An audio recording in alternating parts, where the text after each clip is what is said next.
Welcome students to the 10th week of data science. So till now we have been exploring various aspects of data science, including what is data science, what is the structure of data, how do you represent data, how do you calculate various parameters associated with data, understanding statistics and probability from a quantitative and a qualitative perspective.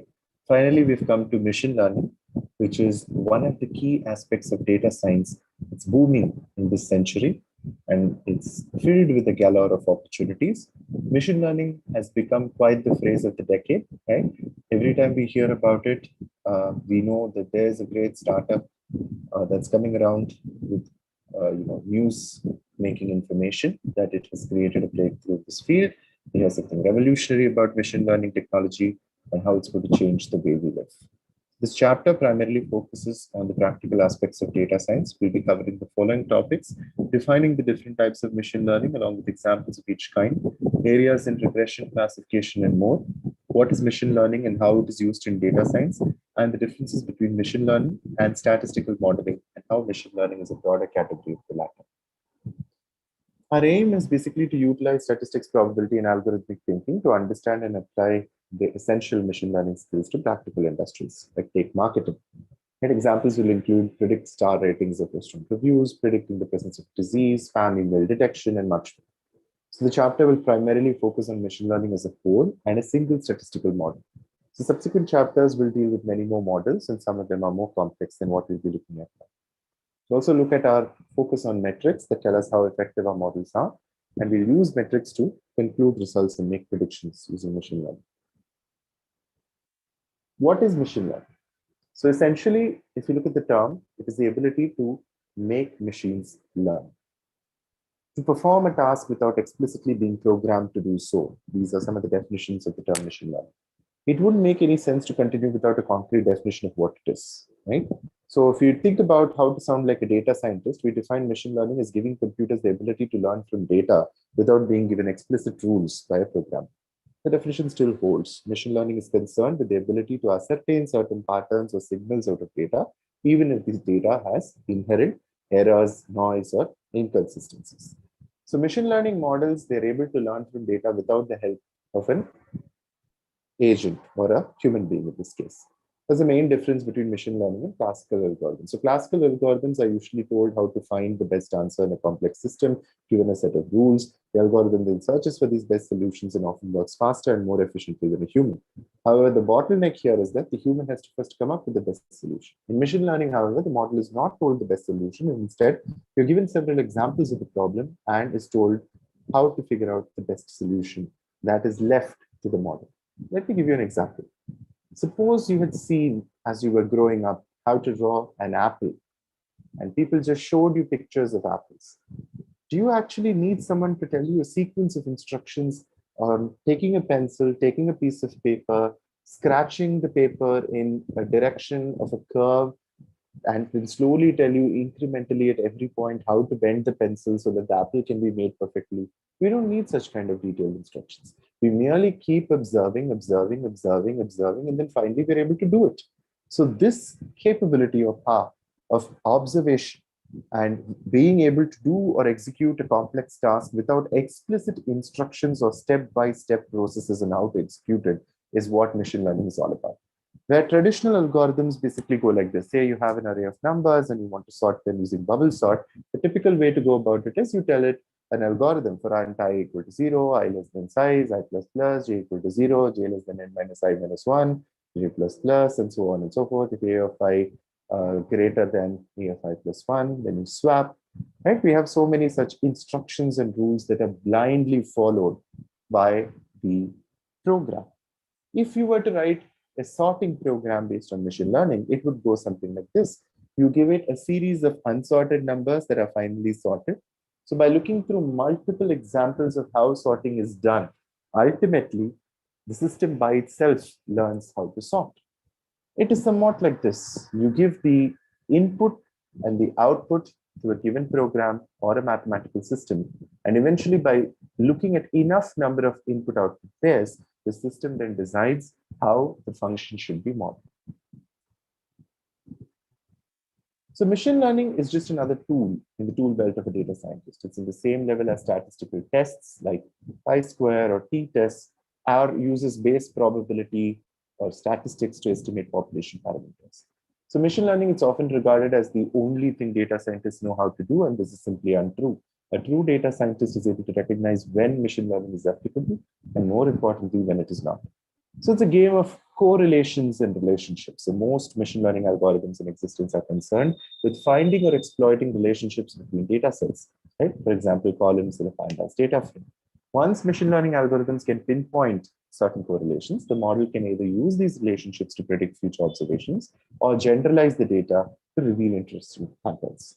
Perhaps a great way to explain machine learning is to offer an example of a problem coupled with two possible solutions, one using a machine learning algorithm and the other using a non-machine learning algorithm. Let's take an example of facial recognition. It is a very well-known problem. We've all often logged into our systems by exposing the camera to our screen. Then we see that it's able to recognize us, then it lets us in. So given a picture of a face, whose face does it belong to, right? The problem, or the more important question here that you must ask even before this is, suppose you wish to implement a home security system that recognizes who is entering your house. Most likely during the day, your house will be empty most of the time, and facial recognition must kick in only if there is a person in the shot. This is exactly the question that you should think about and solve given a photo. Is there a face in it? Okay? This is just a way of rephrasing the problem. So given the problem, you can look at the solution in two ways. The non-machine learning algorithm will define a face as having a roundish structure, two eyes, hair, nose, and so on. The algorithm then looks for these hard-coded features in the photograph and returns whether or not it is able to find any of these features. Whereas a machine learning algorithm will work differently. The model will only be given several pictures of faces and non-faces with proper labels. And from the examples, which is called training data, it will figure out on its own the definition of a face. So the machine learning version of the solution is never told what a face is. It's merely given several examples, some with faces and some without. And it's then up to the machine learning model to figure out the difference between the two. Once it figures out the difference between the two, it uses the information to take in a picture and predict whether or not there is a face in the picture. For example, to train the model, we'll give it the following three images. Say, look at the three images. You see a face, you see no face. Model will then figure out the difference between the pictures labeled as face and the images labeled as no face and use it to find faces in future photos. Machine learning is obviously not perfect, right? There are many caveats, many contingencies upon which machine learning is built. It's not perfect, right? There are some assumptions that are universal for any machine learning model. The data used is for most part pre-processed and cleaned using methods outlined in the earlier chapters that we saw. Almost no machine learning model will tolerate dirty data with missing values or categorical values. So use dummy variables and filling or dropping techniques to handle these discrepancies. Each row of clean data set represents a single observation of the environment we are trying to model. If our goal is to find relationships between variables, there's an assumption that there's some kind of relationship between them. This assumption is particularly important. Many machine learning models take this assumption very seriously, and these models are not able to communicate that there might not be a relationship. So machine learning models are generally considered semi-automatic, meaning that intelligent decisions by humans are still needed. The machine is very smart, but has a hard time putting things into context. So the output of most models is a series of numbers and metrics attempting to quantify how well the model did. It's up to a human to put these metrics into perspective and communicate the results to an audience. So there's always the need for an intermediary to express it. Most machine learning models are sensitive to noisy data. So the model gets confused when you include data that doesn't make sense. If you're attempting to find relationships between economic data around the world and one of your columns is puppy adoption rates in the capital city, the information is likely to not only be relevant, but also it's likely to confuse the model. These assumptions will come up again and again when we deal with machine learning. They are all too important and often ignored by novice data scientists. So how does machine learning work? So every flavor of machine learning in each individual model works in different ways, exploring different parts of mathematics and data science. So generally, machine learning works by taking in data, finding relationships within the data, and giving as output what the model has learned. Right? Look at the diagram shown here. So there is a data which flows in as input. Right? The model learns the relationships, identifies the signals, and then gives the output. As we explore the different types of machine learning models, we can see how they manipulate data differently and come up with different outputs for different applications. Different types of machine learning. There are many ways to segment machine learning and dive deeper. In chapter 1, how to sound like a data scientist, we spoke about statistical and probabilistic models. These models utilize statistics and probability, which we've seen previously, in order to find the relationship between data and make predictions. So in this chapter, we'll implement both the types of models. In the following chapter, we'll see machine learning outside the rigid world of mathematical statistics and probability. And you can segment machine learning models by different characteristics, including the types of data or organic structures they utilize, like tree, graph, or neural network, the field of mathematics they're most related to, statistical or probabilistic, and the level of computation required to train. Right? For the purpose of education, we'll break down the machine learning models into the following branches: supervised, unsupervised, and reinforced. Supervised learning. Let me give you a simple example. Suppose you're given certain problems in mathematics on how to calculate the simple interest. Simple interest is equal to PNR by 100, principal into number of years into rate of interest divided by 100. When you're given this problem and your solved problems are there with the right answers for 10 problems, when you're given the 11th problem with the question and the data points, you can automatically compute the answer. This is what supervised learning is. So it tells you basically what is the right input and the corresponding right output for a series of observations, and then finally poses you the question, given this input, what is the right output? So having observed the input-output pairs for many initial values, you become qualified to answer the question. So supervised learning finds associations between features of a data set and a target variable. In this case, target variable is the simple interest. And for example, supervised learning models try to find the association between a person's health features and the person's risk of having a disease. So this, in this case, becomes the target variable. So these associations allow supervised models to make predictions based on past examples. So it's often the first thing that comes to people's mind when they hear the phrase machine learning, but in no way does it encompass the realm of machine learning. So supervised machine learning models are often called predictive analytics, right? Because of their ability to predict the future based on the past. So the most important thing is they have labeled training examples or labeled training data with the output which is indicated in each one of the examples. Supervised machine learning models generally require a type of data called labeled data, as I just mentioned. This means that you must teach the model by giving it historical examples that are labeled with the correct answer.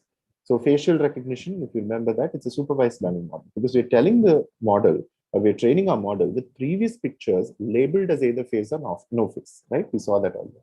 And then we're asking the model to predict whether or not a new picture has a face in it. So specifically, supervised learning works using parts of the data to predict another part, right? First, we must separate the data into two parts: the predictors, which are the columns that will be used to make our prediction. These are sometimes called features or inputs or variables or independent variables, and the response, which is the column that we wish to predict. So supervised learning generally attempts to find a relationship between predictors and the response in order to make a prediction. The idea is that in the future, a data observation will present itself and you'll only know the predictors. The model will then have to use the predictors to make an accurate prediction with the response value. Example, heart attack prediction. So suppose we wish to predict if someone will have a heart attack. Yeah, to predict this, we are given the person's cholesterol, BP, height, their smoking habits, and perhaps more. So from this data, we must ascertain the likelihood of a heart attack. Suppose to make this prediction, we look at the previous patients and their medical history. As these are previous patients, we know not only their predictors, cholesterol, blood pressure, etc., but we also know if they actually had a heart attack or not. So this is a supervised machine learning problem because we're making a prediction about someone and we're using historical data, previous data to find relationships between medical variables and heart attacks. Right. So in this case, the data is divided into predictors, which are cholesterol, blood pressure, height, does this person smoke or not, and responses, which will be will have a heart attack coming out or not. And then it's a supervised machine learning model, which gives you the relationship between the predictors and the response. So the hope is that there is a patient who will walk in tomorrow and our model will be able to identify whether or not the patient is at risk for a heart attack based on his or her conditions. Just like how a doctor diagnoses. So as the model sees more and more labeled data, it adjusts itself in order to match the correct labels given to us. You can think of it like a curve fitting.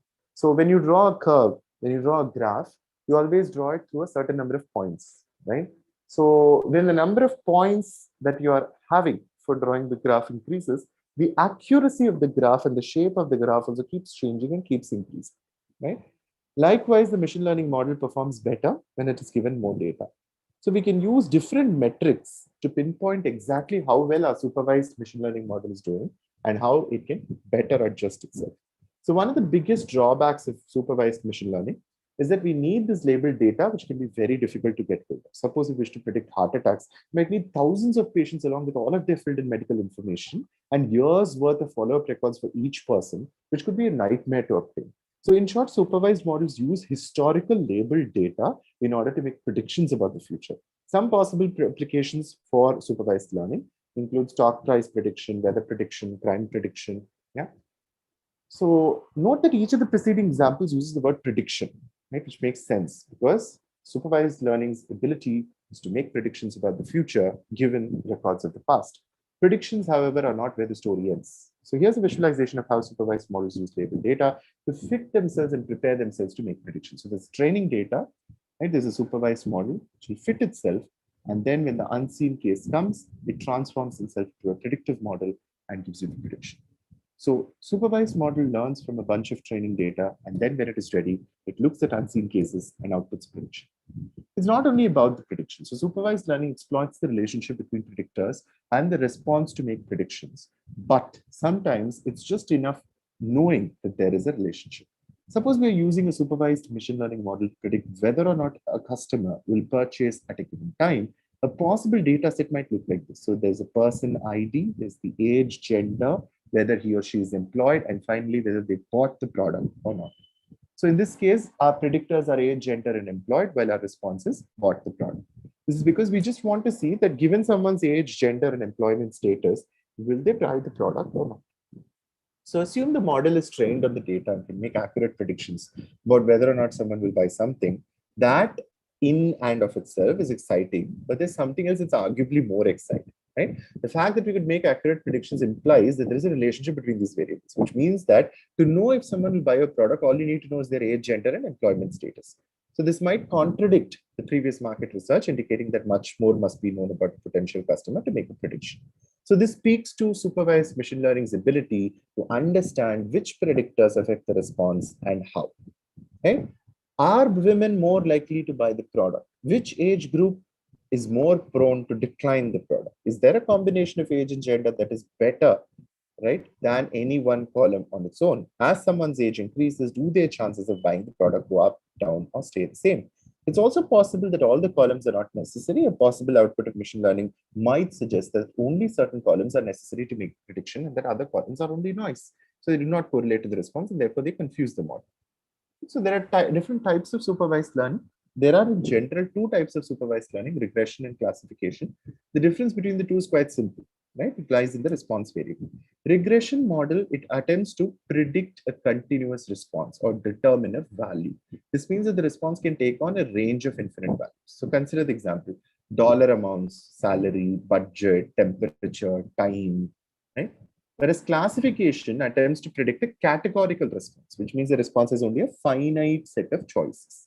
Cancer grade 1, 2, 3, 4, 5, true, false questions, given a photo of a face, who does this face belong to, predict the year when someone was born, right? Here there are many possible answers, but still finitely, large.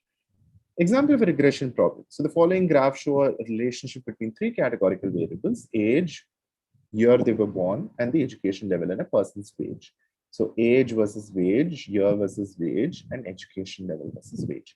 So note that even though each predictor is categorical, right, the example is regressive because the y-axis, our dependent variable, our response is continuous, right? Wage is a continuous factor. Our earlier heart attack example, right, is a classification one because the response was, will the person have a heart attack within a year, which is only two possible answers, yes and no, right? So data is in the eyes of the beholder, just like they say beauty is in the eyes of the beholder. Sometimes it's tricky to decide whether you should use classification or regression. Consider we are interested in the weather outside, right? You could ask the question, how hot is it outside? In which case your answer is on a continuous scale, 60.7 degrees, 98 degrees. However, as an exercise, go and ask 10 people what the temperature is outside. I guarantee you that someone, if not most people, will not answer in some exact degree, but will bucket their answer. This is something like it's in the 60s. We might wish to consider this problem as a classification problem where the response variable is no longer exactly in degrees, but it's in a bucket. And there would be a finite number of buckets in theory, making the model perhaps learn the differences between 60s and 70s a bit better. Now let's look at unsupervised learning. So the second type of learning, machine learning, which does not deal with predictions, but it's a much more open objective, right? It's called unsupervised learning. So it takes in a set of predictors and utilizes the relationship between the predictors in order to accomplish tasks. For example, reducing the dimensions of the data by condensing variables together. An example of this would be file compression. Compression works by utilizing patterns in the data and finding the data to be represented in a smaller format. Finding groups of observations that behave similarly and grouping them together. So the first on this list is called dimensionality reduction, and the second is called clustering. And dimensionality reduction is, say, for example, you want to predict a person's wage, as we saw earlier, based on their age, gender, education level, right? These are the 3 parameters. But say instead you have 10 parameters, which also includes the subject marks, their company or employer name, their nationality, and so many other features. And you want to ensure that you don't want to include so many features, but you want to include only relevant features. That's when dimensionality reduction comes into play, where it reduces the number of features that are required to predict a certain output. Now, the next one is file compression. File compression works by understanding patterns or clusters of data. This is called clustering, right? When you find out that certain groups of information have similar characteristics, you bundle them together. So both these are examples of unsupervised learning because they do not attempt to find a relationship between predictors and a response, but therefore they are not used to make predictions of any kind. Unsupervised models, instead, they are used to find organizations or representations of the data that were previously unknown. Look at this. If you see the graph here, this is an example of a clustering algorithm. Blue dots, pink dots, red dots, green dots, they're all different clusters. So the preceding screenshot is an example of a cluster analysis. So the model will recognize that each uniquely colored cluster of observations is similar to another, but different from other clusters. A big advantage for unsupervised learning is that it does not require labeled data, which means that it is much easier to get data that complies with unsupervised learning models. However, a drawback to this is that we lose all the predictive power because the response variable holds the information to make predictions, and without it, our model will be hopeless in making any sort of predictions. A big drawback is that it is difficult to see how well you're doing as well. In a regression or classification problem, we can easily tell how well our models are doing by predicting or comparing our model's answers to the actual answers. If our supervised model predicts it rains and it is sunny outside, the model is incorrect. If our supervised model predicts the price will go up by $1 and it goes up by 99 cents, the model is very close. In supervised modeling, the concept is foreign because we have no answer to compare our models to in unsupervised models. So unsupervised models merely suggest differences and similarities which require human interpretation. So similar to the previous diagram that was shown here, we can see that there's data, there are predictors.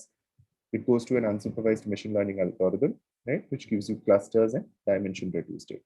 Main goal of unsupervised models is to find similarities and differences between data observations, and I'll discuss unsupervised model later.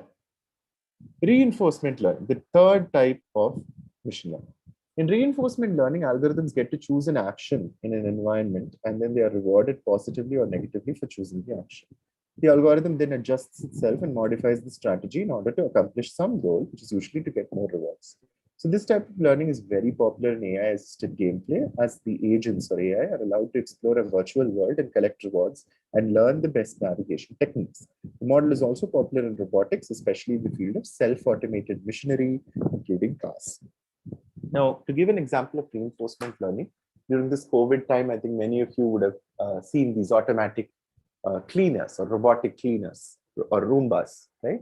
So they usually work by mapping the floor. You switch on a Roomba, it initially goes and bumps onto all the edges and corners in your house, but eventually it finds out a floor map wherein it can easily clean the house without getting obstructed in its path. Now, how does it do it? It does it through reinforcement learning.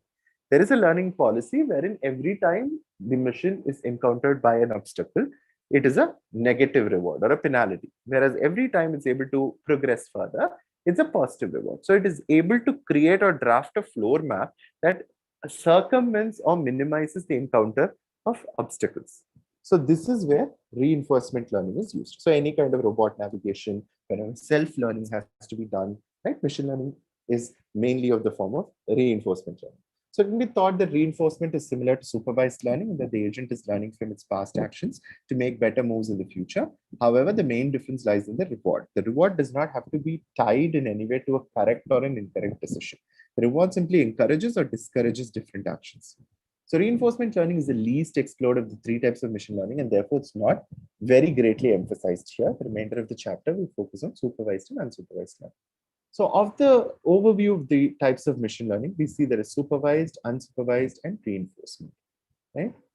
Each of the three types of machine learning has its benefits and drawbacks, right? Supervised machine learning exploits relationships between predictors and response variables to make predictions of future data observations. Its pros are it can make future predictions and quantify relationships between predictors and response variables, and can show us how a variable affects the other and how much. It also requires labeled data, which is difficult to find. That is the con. Unsupervised machine learning, it finds similarities and differences between data points. It can find groups of data points that behave similarly that a human would never have noted. It can be a pre-processing step for supervised learning, right? Think of clustering a bunch of data points and then using these clusters as the response. And it can use unlabeled data, which is much easier to find. Cons, it has zero predictive power.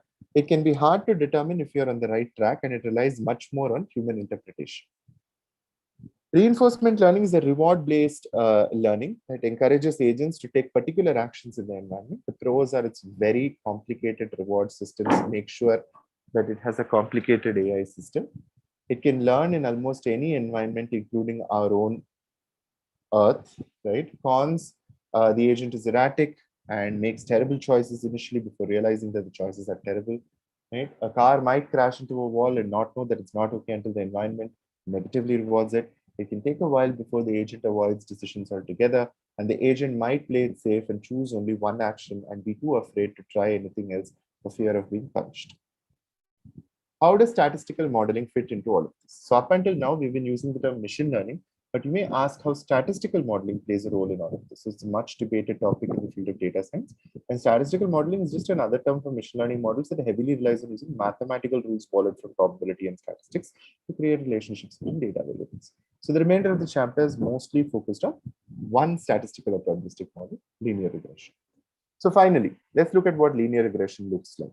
So we explore our first true machine learning model, linear regression. They're a form of regression, which means that it's a machine learning model that attempts to find a relationship between predictors and a response variable. And the response variable we guessed is continuous. So this notion is synonymous with making a line of best fit. In the case of linear regression, we'll attempt to find a linear relationship between our predictors and response variable. Formally, we basically were just trying to solve the linear equation y equal to beta naught plus beta 1 x1 plus beta 2 x2 and so on up till beta in xn. Y is the response variable, xi is the ith variable, bo, or in this case, beta naught is the intercept, beta is the coefficient for the xi term. Now let's take a look at some data before we go into depth. So the data here, or the code here, is written in Python, right? So import pandas as pd, import matplotlib.pyplot as plot, and then you have matplot as inline. The data is available. It's a public data set for the number of bikes needed on a particular day for a bike sharing program. And then bikes equal to pd.read_csv of URL. It reads the entire CSV file containing the data and converts it into a pandas format. And then when you take the bikes.head, you'll be able to see the result as shown on the screen. So head basically gives you the first few parameters in the data set. Here we see that there are these different features in the data set: date, time, season, holiday, working day, weather, temperature, atmospheric pressure, atmospheric temperature, humidity, wind speed, and so on. So you can see every row represents a single hour of bike usage. In this case, we are interested in predicting count, which represents the total number of bikes rented in the period of that hour, right? So you should see that the date time gives you the hour. So here, if you have a graph that represents the count versus the temperature, right? Let's, for example, look at a scatter plot between temperature and count. Generally, scatter plots are used to visualize the relationship between two data points, basically between a feature and a response to see what kind of a relationship, right? Likewise, you can see another scatter plot here, but here they're using a model called Seaborn, which is to draw a line of best fit, right? Now, a scatter plot, this line of best fit is basically the line that approximates the relationship between the two pairs plotted on the x and y axis. The line in the graph basically attempts to visualize and quantify the relationship between temp and count. So to make a prediction, we simply find a given temperature and then we see where the line would predict the count. For example, if the temperature is 20 degrees, then the line would predict that 200 bikes would be rented. You can see it here. The temperature is 20 degrees, the line would predict that 200 bikes would be rented. Okay? You can notice that here. Just highlighting it on the screen for you guys to see. If it is 20 degrees, then automatically you can say that 200 bikes would be predicted. So this is the prediction of the line, right? Okay. So likewise, if the temperature is above 40, more than 400 bikes would be needed. So it appears that as temperature goes up, our count goes up. And let's see if our correlation value, which quantifies the linear relationship between variables, also matches the ratio. Now, correlation coefficient, when you do this, bikes of count, temperature, essentially gives you the correlation coefficient, which is a measure of the relationship between these two data points or these two variables, right? When this is between 0 to 1, it means a positive relationship. When it's between 0 to -1, it represents a negative correlation. When one increases, the other decreases, and vice versa. Whereas when it is 0, it just implies that there is no linear relationship. It could mean that there are other relationships, quadratic, cubic, and so on. So there's a weak positive correlation because it's 0.3944. There is a positive correlation between the two variables. If we go back to the linear equation, y equal to beta naught plus beta 1 x1 plus beta 2 x2 and so on to beta n xn. Our model will attempt to draw a perfect line between all the dots in the preceding graph, but of course, we can clearly see that there's no perfect line between these dots. The model will then find the best fit possible. How does it do it? Right? We can draw infinite lines between data points, but what makes a line best? So if you look at this, right, if you see the diagram here,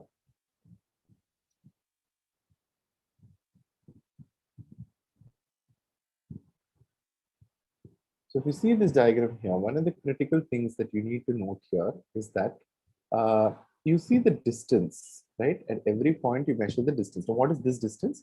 This distance is essentially the actual point versus the predicted point. Difference in the distance between the actual versus the predicted. Likewise here, difference between the actual versus the predicted, right? So at every point, we need to ensure that the line which is the best fit minimizes the sum of these distances, which means it should closely model the behavior which is actually shown, right? The predicted behavior must closely model the actual behavior. I hope that makes sense to everyone. Yeah. So moving on, we see here that SS residual is equal to sigma I runs from 1 to n, yi cap minus yi the whole square. So the actual model's prediction is yi cap minus the observed result, the actual result, which is yi the whole square. So the sum of the squares. So if you can think of the formula that actually is being represented here, it is standard deviation, correct? Standard deviation. Right.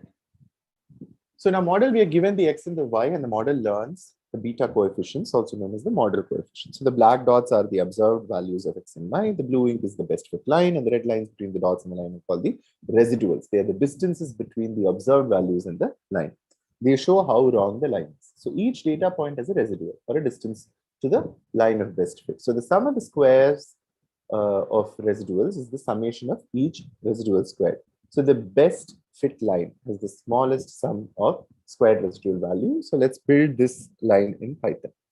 Okay? X and Y, feature of columns, you take the temperature, x equal to bike feature underscore columns. So it's subsetting our data to only predictors, y equal to bikes of count, the response variable.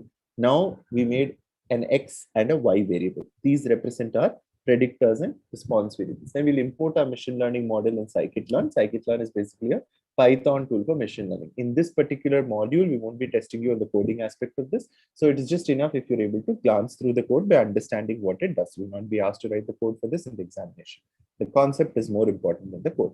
So from sklearn.linear underscore model import linear regression equal to instantiate the linear regression, lineareg.fit of x comma y. Basically, you fit the model to the data, and then you print the intercept and the coefficient. Basically, you're printing the equation of the line that has been derived using linear regression. Right? So Beta naught or 6.04 is the value of y when x equal to 0. It is the estimation of bikes that will be rented when the temperature is 0 degrees. So at 0 degrees, 6 bikes are to be used. Sometimes it makes no sense to interpret the data at all because there might not be a concept of 0 of something to call the levels of data. Not all levels have this notion. Temperature exists at a level that has the inherent notion of no bikes, so we are safe. Be careful in the future and ask yourself, does it make sense to have none of this thing or 0 of this thing? Beta 1, 9.17 is our temperature coefficient. It is the change in y divided by the change in x. So it represents how y and x move together. Or you can think of it as the slope. So the change in 1 degree Celsius is associated with an increase of 9 bikes rented. So this sign of the coefficient is important. If it were negative, it would imply that a rise in temperature is associated with a drop in rentals. So this is the slope, delta y by delta x, that is beta 1.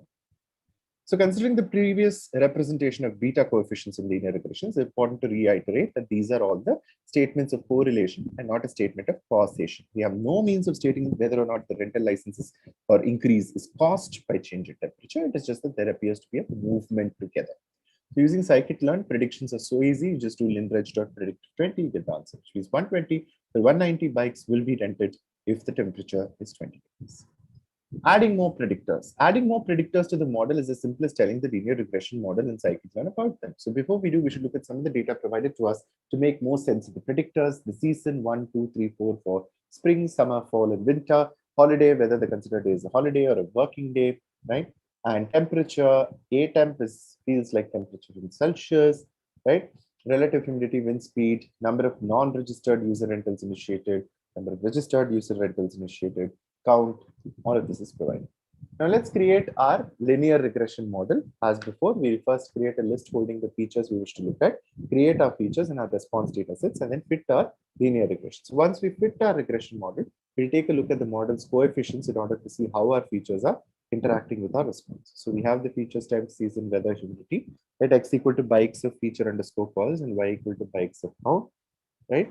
And linreg is equal to linear regression, linreg.fit of x comma y, and zip of feature calls comma linreg.coefficient. So you get the coefficients here. We've added the new parameters, so you get your new coefficients, beta 1, beta 2, beta 3.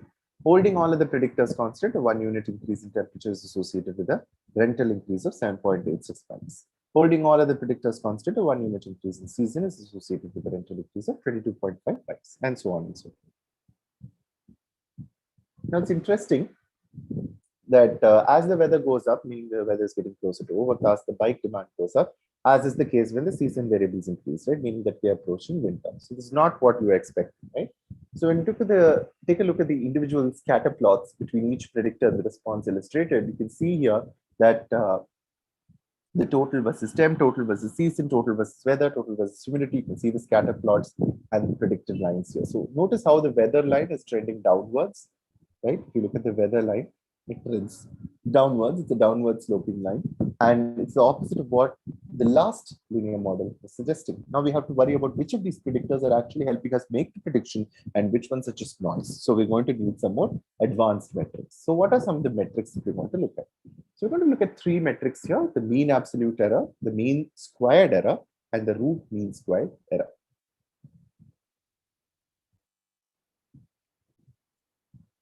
Each metric attempts to describe and quantify the effectiveness of a regression model by comparing a list of predictions to a list of correct answers. So each of the mentioned metrics is slightly different from the rest and tells a different story. So mean absolute error is the mean of the absolute value of the errors, right? 1 by n sigma I runs from 1 to n, yi minus yi cap, right? Yi minus yi cap. Mean squared error. It is 1 by sigma I runs from 1 to n, yi minus yi cap, the whole square. Finally, root mean square error is the square root of the mean of the squared errors. So each metric, it attempts to describe and quantify the effectiveness of a regression model by comparing a list of predictions to the list of correct answers. Right? So n is the number of predictions, y is the actual value, and yi cap is the predicted value. Now let's take a look at Python. True and predicted, we have this. So how do you calculate MAE, MSE, and RMSE? You just do metrics.mean underscore absolute underscore error, or metrics.mean underscore squared underscore error, or np.sqrt of matrix dot mean underscore square underscore error of true comma predict. That's the RMSE. So MAE, MSE, and RMSE. So the breakdown of these numbers is as follows. MAE is probably the easiest thing to understand because it's just the average error, right? It on average, it tells you how wrong the model is. MSE is more effective because it punishes larger errors, which tends to be more useful in the real world. RMSE is even more popular because it's much more interpretable. RMSE is usually the preferred metric for regression, but no matter which one you choose, they're all called loss functions, right? Therefore, there's something to be minimized. Let's use the RMSE to ascertain which columns are helping and which are hurting. So let's start with only using temperature. Note that the procedure will be as follows. Create our X and our Y variables, fit a regression model, use the model to make a list of predictions based on X, right? And calculate the RMSE between the predictions and the actual values, right? Based on this, we can calculate the RMSE errors, which will help us find out which of these feature values are actually useful for us. You can see that the RMSE is 166.45. Here, when you try it using temperature and humidity, the RMSE is 157.79. Got better, right? Because RMSE needs to keep going down. Likewise, when you try using more predictors, the RMSE comes down to 155.75. Even better. So at first seems like a major triumph, but there's actually a hidden danger here. Note that we're actually training the line to fit to X and then Y, and then asking it to predict X again. It's a huge mistake in machine learning because it leads to something called overfitting. It means our model is merely memorizing the data and regurgitating it back to us. Let's think of overfitting like this.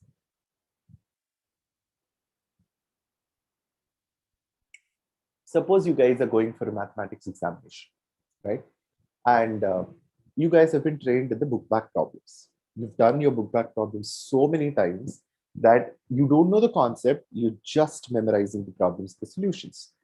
Now in the exam, I'm just going to change the numbers, but the question remains the same. You don't know the concept, so you go by just solving the problem as it is with the same data. Would you be able to do well in the exam? No, right? It's exactly what overfitting is. When you train your model too many times on the same set of data, it starts to remember the data and the answers and then makes accurate prediction. So it's not a true indicator of how well the module will perform in a generalistic way, right?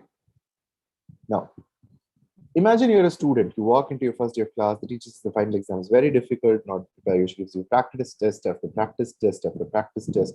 The day of the final exam arrives and you're shocked to find out that every question of the exam is exactly the same as the practice test. Luckily, you did so many times that you remember the answer and you get 100%. The same thing applies here, more or less. By fitting and predicting on the same data, model is memorizing the data and getting better at it. A great way to combat the overfitting problem is to use the train test approach to fit machine learning models, which works like this. Split the data set, train the model, test the model, parameter tuning, choose the best model, train on all data, make predictions on the new data. So essentially what we do is we first split up the data into two parts, a training set and a test set. Then we fit our model on the training set and then test it on the test set, which is a different set. So just like in school where the teacher would teach from one of the notes and then test us on different but similar questions. Once our model is good enough based on our metrics, we turn our model's attention towards the entire data set. Our model waits for previously unseen data used by anyone for making predictions. So the goal here is to minimize the out-of-sample errors of our model, which are the errors our model has on data that it has never seen before. This is important because it's the main idea of usually a supervised model, which is to predict unseen test cases. If a model is unable to generalize from our training data and use that to predict unseen cases, then it's not very good. Right? The preceding diagram provides a simple way of ensuring the model can effectively ingest the training data and use it to predict the data points that the model itself has never seen. Of course, as data scientists, we know that the test also has answers attached to them. And the model doesn't know that, right? All of this might sound very complicated, but luckily scikit-learn has a built-in method to do this. So if you see here, train test split, basically it has an 80-20% fitting. So 80% of it becomes the training set, 20% is reserved for the test set. So this automatically happens here. Train test split, right?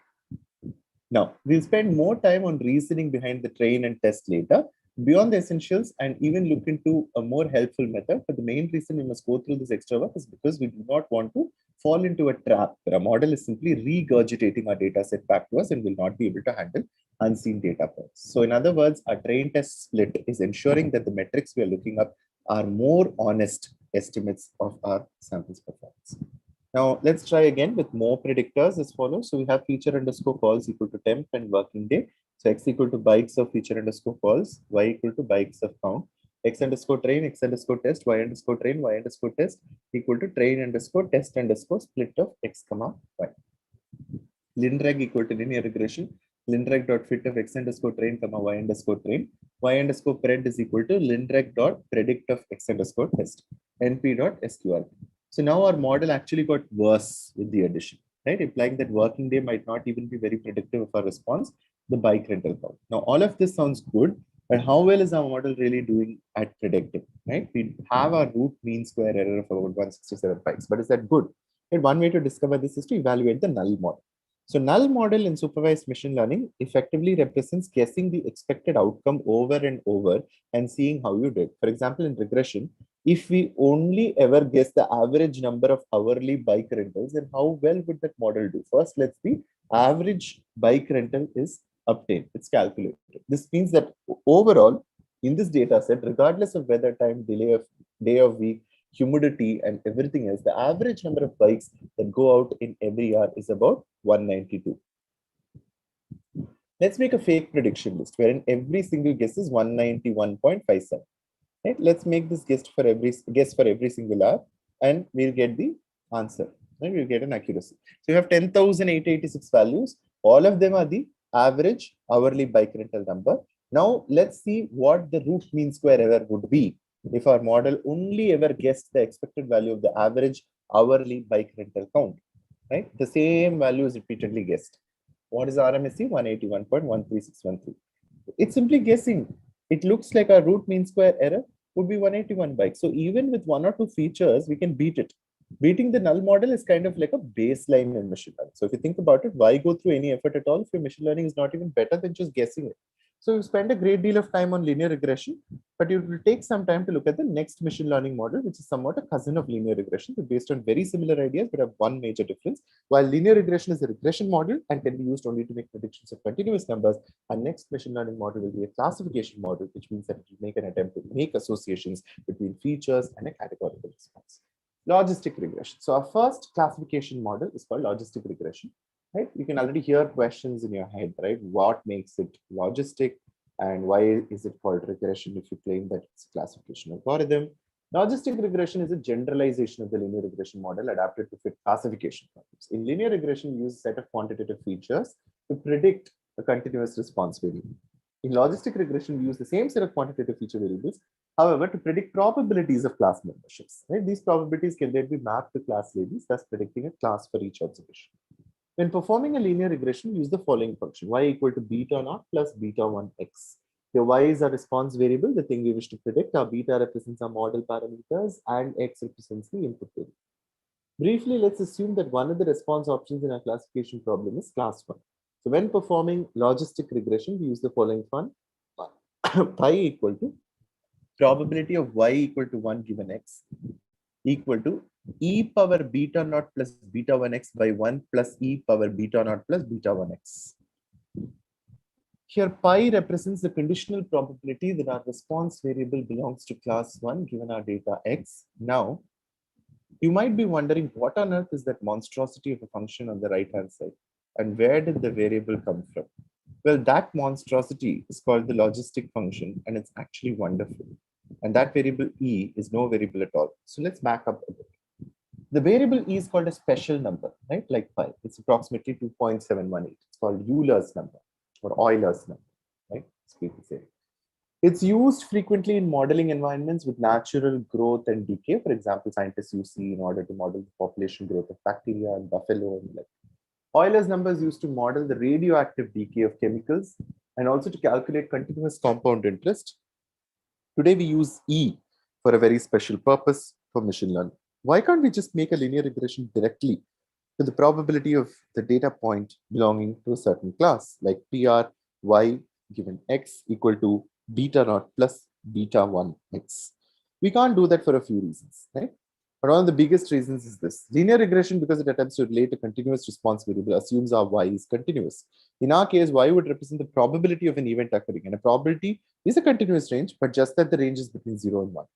A line would extrapolate beyond 0 and 1 and be able to predict the probability of -4 of 1542. We can't afford to have it. So a graph must be bound neatly between 0 and 1, like real probability. So another reason is a bit more philosophical.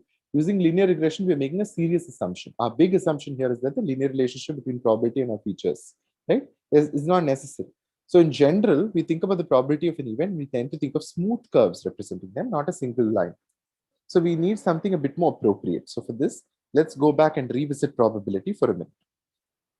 Probability, odds, and log odds. We are familiar with the basic concept of probability in that the probability of an event occurring can be simply modeled as the number of ways the event can occur divided by all the possible outcomes.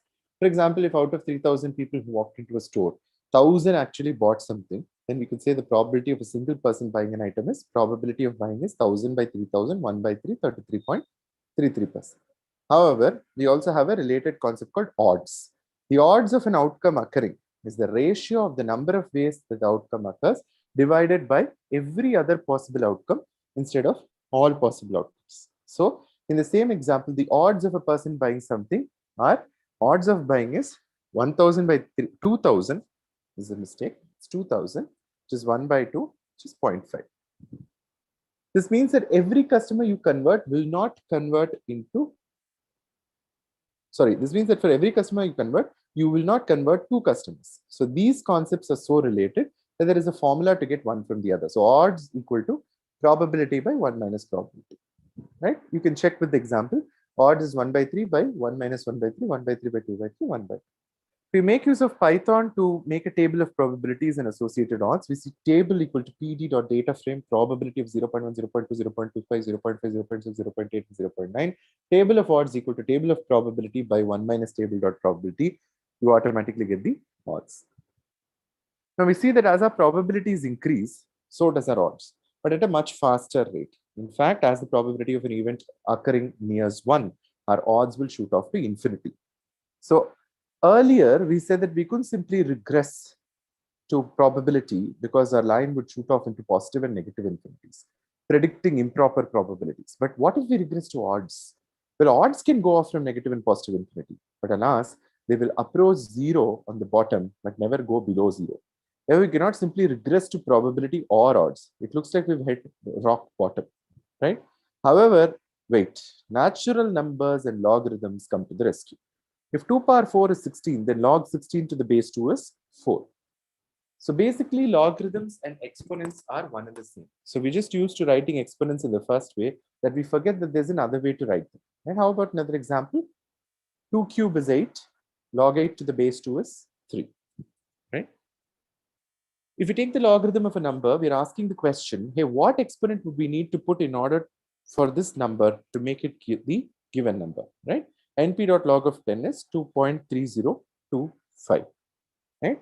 Generally, log is taken to the base of e. E is equal to 2.302.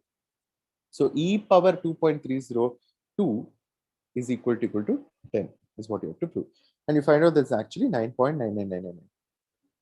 Let's go ahead and add the logarithm of odds or log odds to our table as follows. So table of log odds equal to np.log of table.odds.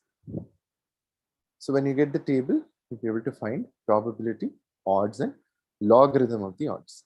Now, every row has the probability of a single event occurring, the odds of the event occurring, and now the log odds of the event occurring. And let's go ahead and ensure that our numbers are on the up and up. Let's choose a probability of 0.25. Probability is 0.25, odds is 0.33, log odds is minus 1.09861228. So it checks out. Our log odds variable seems to go down below 0. And in fact, log odds is not bounded above or below, which means that it's a great candidate for a response variable for linear regression. In fact, this is where our story of logistic regression really begins. So math of logistic regression. The long and short of it is that logistic regression is a linear regression between our feature X and the log odds of our data belonging to a certain class that we will call true for the sake of generalization. If P represents the probability of a data point belonging to a particular class, then logistic regression can be written as log to the base E of P by 1 minus P is equal to beta naught plus beta 1 X. Right? So if we rearrange our variables and solve for this P, we would get logistic functions which take on an S shape. Right? P is equal to e power beta naught plus beta 1 X by 1 plus e power beta naught plus beta 1x. Hope you understand how we derived this formula, right, based on the analysis above. So this is an S-shaped function, right? It represents the logistic function's ability to map our continuous input x to a smooth probability curve that begins at the left near probability 0, and as we increase x, the probability of belonging to a certain class naturally rises and smoothly up to probability 1. Logistic regression gives an output of the probabilities of a specific class being true, and those probabilities can be converted into class predictions. The logistic function has taken some nice properties. It takes on an S shape. The output is bounded by 0 and 1 as a probability should. In order to interpret the outputs of a logistic function, we must understand the difference between probability and odds. The odds of an event are given by the ratio of the probability of the event by its complement. Now, in linear regression, the beta 1 parameter represents change in the response variable for a unit change in x. So the logistic regression, beta 1 represents change in the log odds for a unit change in x. This means E beta 1 gives us the change in the log odds for a unit change in x. So considering that we are interested in mobile purchase behavior, let y be a class label denoting purchase or no purchase, x denote whether the phone was an iPhone. Now suppose we perform a basic logistic regression. We get beta 1 is 0.693. The odds ratio is np.exp of 0.693, which is 2. That means the likelihood of purchase is twice as high if the phone is an iPhone. Now back to our bikes briefly to see scikit-learn's logistic regression in action. So we'll begin by making a new response variable that's categorical. So to make things simple, I made a column called above average, which is true if the hourly bike rental count is above average and false otherwise, right? So we see bikes of above average equal to bikes of count greater than or equal to average underscore bike underscore rental. It's a Boolean expression. So as mentioned above, we should look at our null model. In regression, our null model always predicts the average response, but in classification, our null model always predicts the most common outcome. So in this case, we can use a pandas value count to see that about 60% of the time, the bike rental count is not above average. So bike of above average dot value underscore counts of normalize equal to true. Now let's actually use logistic regression to try and predict whether or not the hourly bike rental count will be above average as shown. So we see from sklearn.linear underscore model, import logistic regression, feature underscore calls equal to temp. And we see the program here, x equal to bikes of feature underscore calls, y equal to bikes of above underscore average, x underscore train, x underscore test, y underscore train, y underscore test is equal to train underscore test underscore split of x comma y. So make our train test split, right? Then you instantiate the model, log reg equal to logistic regression. Then log reg dot fit of x train y train, you fit the model to the training set. Log reg dot score of x test y test, you score it on the test set to get a better sense of out of sample performance. You get 0.6565027. It seems that only by using temperature we can beat the null model of guessing false all the time. So it's the first step in making our model the best it can be. Between linear and logistic regression, I'd say we already made a great tool of machine learning format, right? But I have a question to all of you. It seems that both of these algorithms are only able to take in quantitative columns as features. But what if I have a categorical feature, right? That I think has association to that response. So this is when we introduce the concept of dummy variables. I hope you remember this. They're used when you're hoping to convert a categorical feature into a quantitative one. So remember that we have two types of categorical features, nominal and ordinal. Ordinal features have natural order among them, while nominal data does not. So encoding nominal data using separate columns is called making a dummy variable. And it works by turning each unique category of nominal columns into its own column that is either true or false.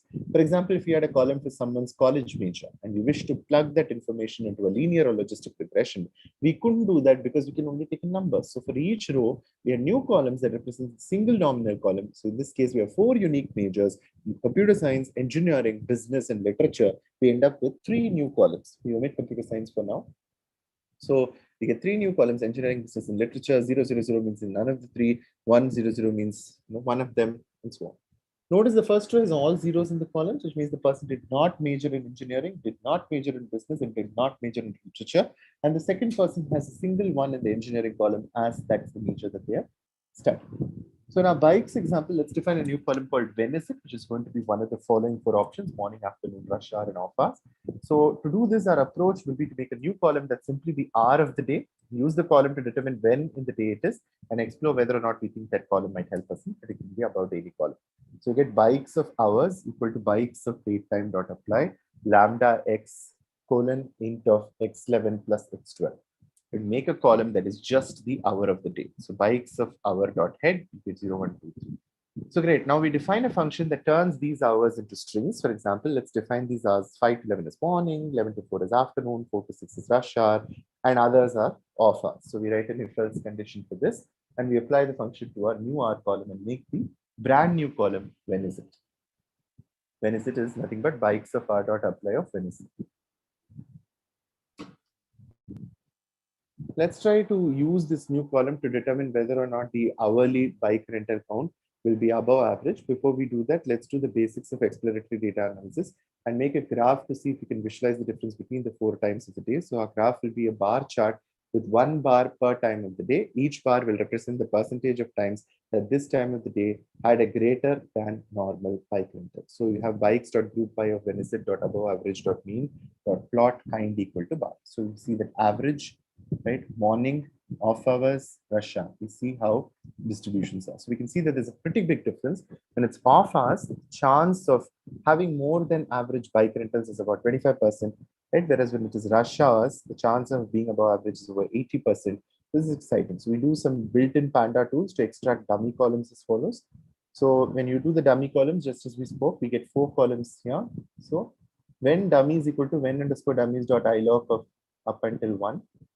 Right? So we remove the first column from first to the end. So we remove the first column. When dummies dot head, we get only 3 columns. So we have a data frame full of numbers that we can plug into the logistic regression. Right? We plug it in.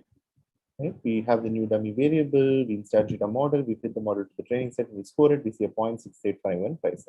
It's better than using the temperature, right? What if we tack on temperature and humidity onto this? So we're now using temperature, humidity, and time of day dummy variable to predict whether or not we will have average or higher than average bike rentals, right? So when we do this, we find out 0.712218 is the final RMSE value. So in this chapter, we basically looked at machine learning and its different subcategories. We explored supervised, unsupervised, and reinforcement learning strategies and looked at situations where each one could come in handy. Looking into linear regression, you're able to find relationships between predictors and a continuous response variable. So through the train test split, we're able to help avoid overfitting in the machine learning models and get a more generalized predictions. And we're also able to use metrics such as RMSE to evaluate the models. So by extending our notion of linear regression into logistic regression, we're able to find the association between the same predictors, but now to categorical responses. So by introducing dummy variables into the mix, we're able to add categorical features to our model and improve the performance even further. So in the final few chapters, we'll be taking a much deeper dive into many more machine learning models. And along the way, we'll learn new metrics, new validation techniques, and more importantly, new ways of applying our data science to it. Thank you very much, students, for attending this session, and looking forward to seeing you guys in the next session.